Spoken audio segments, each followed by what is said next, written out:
Tokyo, Japan, and I am back today. Just kind of like to kind of catch you guys up, give you a bit of an update on what's going on with this game. Let's see. I'll go ahead and turn maximize on play on.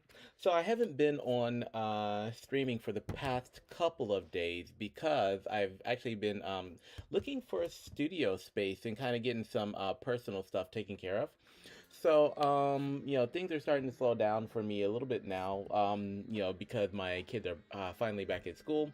And hold on, let me turn this on for you guys.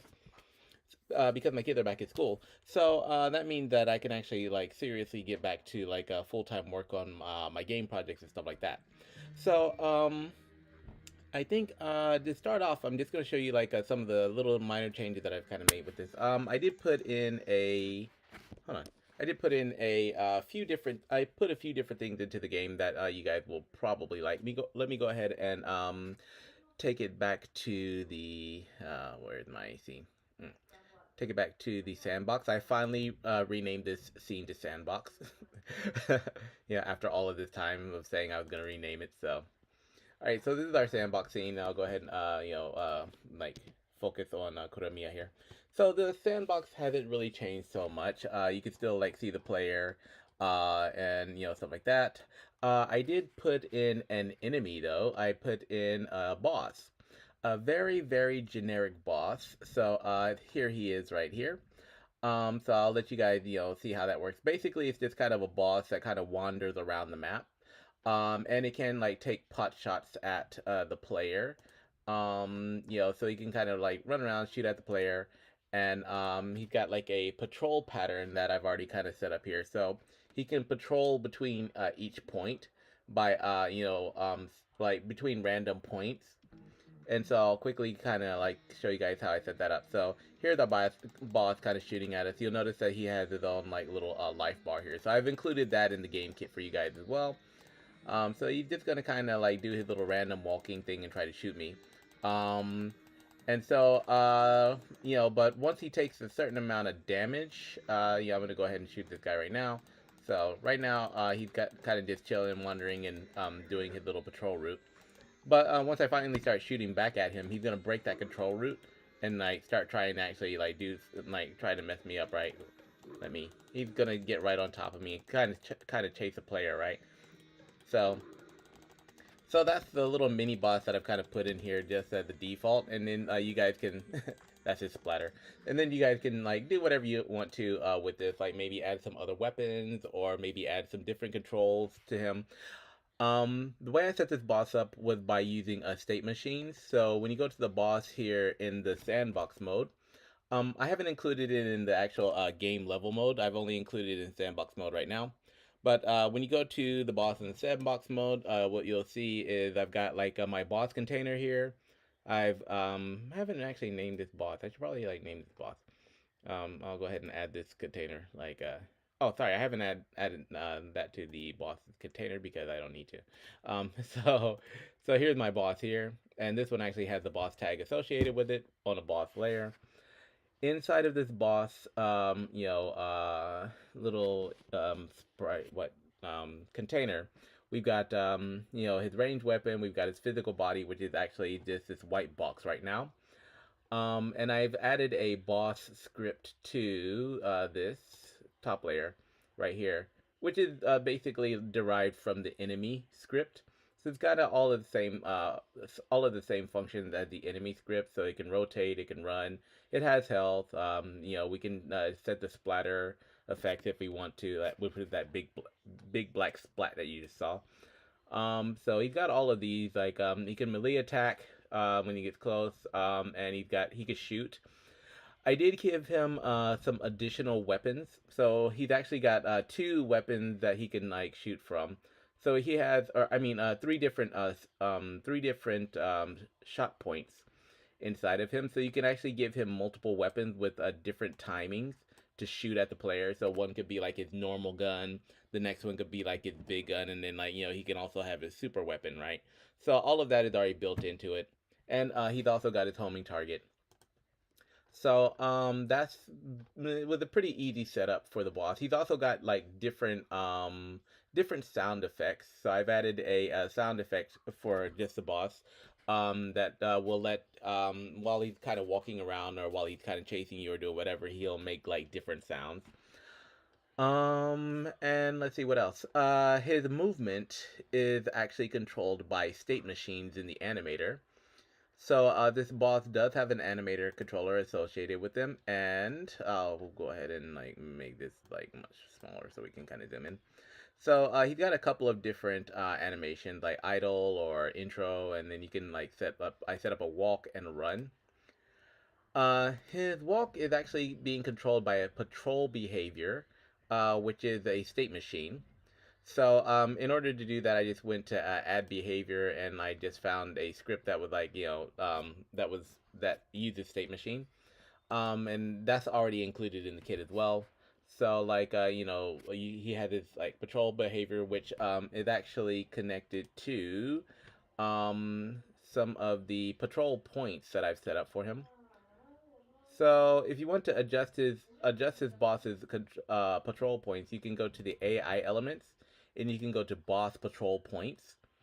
And under the boss patrol points, you'll notice I've got these kind of like things right here. So if I click on point number 1, I've changed the color of these to yellow. So you can create as many patrol points as you want in here, and just kind of drag them around to whatever location you would like for them to head, and the boss will randomly kind of transition between those patrol points in the area. One thing you'll probably want to be careful of is you probably won't want to have too many walls in the area, because the boss might have trouble actually trying to like reach his patrol point if you had to walk through a wall. So I recommend like using this in more of a wide area, one without so many obstacles, and then like that will allow your boss to kind of transition around the level with relative ease. This is not a 2D platformer, so you're going to be using isometric top-down view anyway. So just go ahead and make about like 10, 20, 50, as many of these things as you want, and just kind of have him wander around the room. And then, once he takes a certain amount of damage, that's when his second stage will kick in. So I have a trigger named stage 2 here, and that trigger is set for his run. So if I click on this transition, you'll see that the condition is set to stage 2, and you can make as many conditions as you want, really. But I've only put 2 of them in here for the game kit, and so this stage 2 will transition to this run, which also kicks off another state machine for his chase behavior. And what a state machine looks like is I'll go ahead and pull this up in code. Not that. I have a lot of these things. So this is what a state machine kind of looks like. It looks a little bit more complicated, but it's really, really not. This is just kind of like just a little bit of a different layout, but actually the code is very similar to what you use in a normal script anyway. So, you can create as many state machines as you want or as you need for your boss. But for this one, I've only created 2. So once he takes a certain amount of damage, once his health gets like maybe about to half or something like that, he'll give up on his patrol and just start just kind of bum rush you and like shooting at you and stuff like that. So that's what we set up here. All right, so this little mini boss will come as the default with the 2D game kit, and you'll be able to find this in the sandbox level. So if you want to put it on the main level, all you have to do is basically just go and like copy this boss and just port it over to the level 1, and so that should be enough for that. What else did I add to this? On the actual game level, one of the things I've added is I've added teleport portals. So I've added some portals to this, and you can see the portals right here. So I've got an orange and I've got a blue.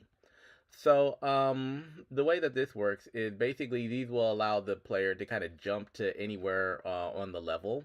So right now, if I hit play, you'll see that Kuramiya is kind of going to be running around in her little nice little zone. Hold on. Oh. Alright, so like hold on, give me a second. Got a message I need to respond to, or at least let them know that I'm streaming right now. Alright, so hold on, let me get back to this. Sorry for this, guys. I'm just getting a little bit sidetracked. Alright, there we go. Alright, so right now, that's something else I gotta fix. I also put checkpoints in here as well. So I'll get to those later. Alright, so that's why she kind of started off over here. But basically, what's gonna happen is when I jump over here, if I enter this orange thing, it's gonna teleport me right to that blue box, right? And these guys are kind of shooting at me right now, which I don't like, so I'm gonna go ahead and blow them away. So remember, like in the 2D game kit, I'm not going to, right now this is set up for using URP, which is why you're seeing glow on the projectiles. But in the 2D game kit, I did not include URP because I don't know if people are going to want to use it for their games. So, you know, I'm just setting up the basic functionality for like a little thing that you can kind of do, right? And so we've got this over here, and I can just keep on teleporting over here if I want to. And, you know, you can kind of teleport as far away as you need to. So to find this teleporter, you can go under, where did I put that thing? Oh yeah, it's under portals and triggers, right? So if you go to portals and triggers, I'm going to cut this one off right quick. And you'll see this teleportal. So we have two. We have teleportal enter, which is this orange one. And we have teleportal exit, which is the blue one, right? So basically, just remember the orange one is for entering the teleporter, and the blue one is where you're going to pop out at. You know, just like the game Portal, right? So, you know, and I have a script on here. Now, in order to use these in your game, I just really recommend just copying this one and just putting your teleporters wherever you want them to be. So just copy this one, make a duplicate of it, and then just like, you know, set this one, you know, wherever you want it to be on the level. But you know, if you want to look at the code, well, basically, like we've got a portal jump script right here. And then we have like, you know, something that we have is orange checked for this orange teleporter. And like this closable entrance. Well, basically the closable entrance is like if I want this orange one to disappear after I walk through it, after the teleportation is done, then basically, yeah, I'll just like tick this box. And this will keep people from using this teleporter again, basically, because the entrance will be closed. So if I wanted to like stay open, I won't click that box. I won't tick this box. But if I wanted to close afterwards, I'll just tick that one. And let's see, distance. This is like an offset distance from how far I want the player to kind of appear from the exit portal. So like if I enter here right now, you'll notice that Kuramiya will kind of pop up right over here in the middle of this blue box. So I might want to have a little bit of an offset for her, like you know, like maybe a couple of like maybe 0.3 or 0.5 or something like that. That'll put her out of the center of this blue box. You know, maybe a little bit somewhere else, north or south, right? So right now I can run around here, and she's just gonna pop up over there, you know, in the middle of this blue box, and you know. I can kind of move this blue box wherever I want it to be. So like I can just take this guy and drag it all the way over here, you know. And then like if I come down here and like kind of run around and I jump into this orange thing, she's gonna teleport all the way over there and die because she just ran into an invisible barrier. Haha, that I forgot I put there. Right. Yeah, so that's kind of how the teleporters work, though. So just remember, orange for you know, entering the teleporter, and blue is where you're gonna wind up at, right? And you can kind of play around with those settings. So those are the two of the main things that I've kind of added in here. I have also added checkpoints, which is why whenever she enters this level, you'll notice that she's kind of popping up in the middle of over here. So I'm going to turn this teleportal off. I was just kind of showing that to you. But it is included in the 2D game kit, so you can kind of play around with that if you want to. Um, to cutscenes, or sorry, to checkpoints. So we do have checkpoints here. Um, and I'll go ahead and turn these guys back on. And this is what the checkpoints kind of look like. Um, so I just have like some yellow rectangles that represent the checkpoints. And you can just like turn the opacity down on these. So these checkpoints are like, for if you're setting your game up to where the player respawns, or you want the player to respawn at a certain place, right? So, and these checkpoints are being controlled by where am I controller that? Are being controlled by this game master here. I'll go ahead and cut this guy back on. All right, so basically, as Kuramiya runs around the level, you know, now my game is not really set up. The game that I'm working on right now, I kind of want it to be a little bit strict. So it's gonna be like basically one, if you die like one time or whatnot, then it's basically game over. So but if you want your player to respawn back in the same spot, then you'll set these checkpoints up. And like you'll right now here's the invisible blocker, so I'll get rid of that one. Here's another blocker, I'll get rid of that. And like so, she's kind of reached a couple of checkpoints, right?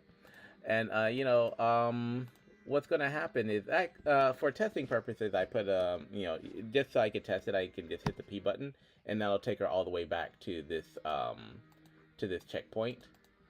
So because but you can set it up to where when she dies, she actually goes back to it, whichever the last checkpoint that she's already crossed, kind of. So yeah, we do have those in here, and the code for this is already set up, so you can kind of use it at your leisure. You know, um, I just wanted to go ahead and include as much stuff as possible. So now, like my game is set up for when she like dies, you just hit the R and it just resets the level. But I can just have it set up to where when she dies, we don't get a level. I mean, when she dies, we don't get a game over screen. It just automatically resets her back to the last checkpoint that she visited. So yeah, that's something else that was included recently.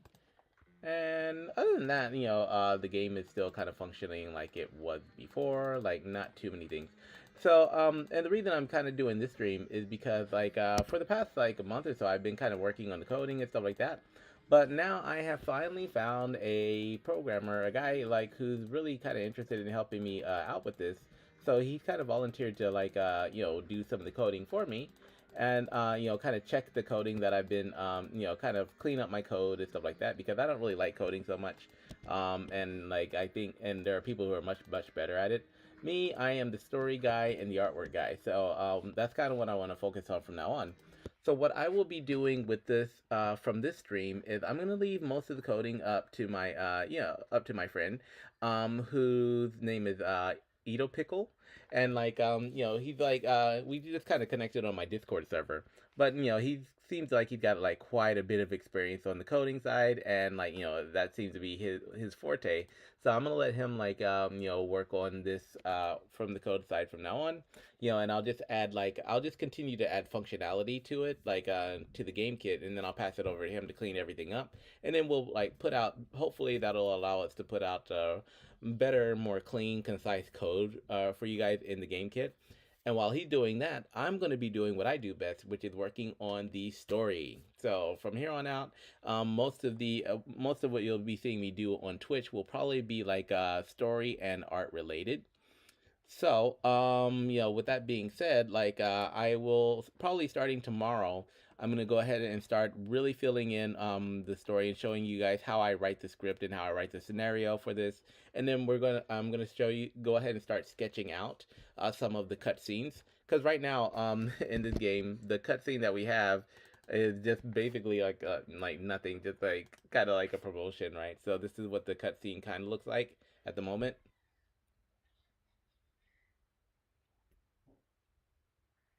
Oh, cutscene. Cutscene. Wake up, cutscene. Okay, yeah. So this is the cutscene that we have at the moment. And so we're gonna be replacing all of this, like with some actual real like cutscenes and some real artwork. And I'll be doing some pinup artwork for the characters, like making Kuramiya look better. And I'm gonna be working on the graphics in the game. So while like Ito Pickle, like doing working his magic, doing the coding side, and cleaning all of that stuff up. I'm gonna be like really hip deep up into like making this an actual functional game with a good, cool storyline and stuff like that. All right, so yeah, that's basically gonna be it for the stream. My videos are like really, really, really long, and so I was gonna do a devlog out of these, but just because of the size of these videos, I think I'm probably gonna wind up actually making like shorter videos. So I'm gonna use what we've got so far to make shorter videos, and then post those up on YouTube instead. And then I'll just kind of leave these on Twitch in case people want the long version. But some of these videos are like 2 or 3 hours long, so like I would rather save those links for like actual gameplay videos, right? So from tomorrow on, or for the rest of this week, it's gonna be like just working on artwork and working on story. So I'm really, really looking forward to that. All right, so I think that I'm gonna call it quits for this stream because I do want to like jump on later and maybe do a little bit of actual relaxation because it's Friday night and I haven't really played this game so much. So I'm gonna be playing like Horizon Forbidden West probably later on tonight if I wake up. And then from that point on, I'm gonna take a little bit of time to relax and like really think of like how I want this scenario to go. I've already got a good plan for it because, like I said, this is all connected to my books and my games, right? So everything is kind of connected to the same storyline. So, Kuramiya, her handler, her summoner is actually connected to these guys right here, story wise. So, if you haven't read my books or if you haven't read my books or my comics, highly recommend that you check out my books and comics online, which you can find at creativemv.com. And so that'll give you a little bit of background. Well, maybe not so much about this game because like Nikki hasn't really appeared in the novel yet. So but her ancestors have are kind of already in the book. So you'll find out a little bit about her and stuff like that. All right, so yeah, stop by, check out my website. If you want to play like some of the free games, or if you would like to play the demo of this game, you can catch that over on itch.io right here. I've actually updated this page and put a couple of like videos, some extra screenshots, and stuff like that for you guys. And yeah, like stay tuned for next week because we're going to be switching out the artwork and just working on the story, and I'm going to show you where this little adventure is going to go. All right, so that's going to be it for this stream. I'm going to jump off for now, get some rest, then come back and play some Forbidden West, and I will see you all probably, maybe not tomorrow, but definitely this weekend, I think. Yeah. All right, so that's it for me. Catch you guys later. Take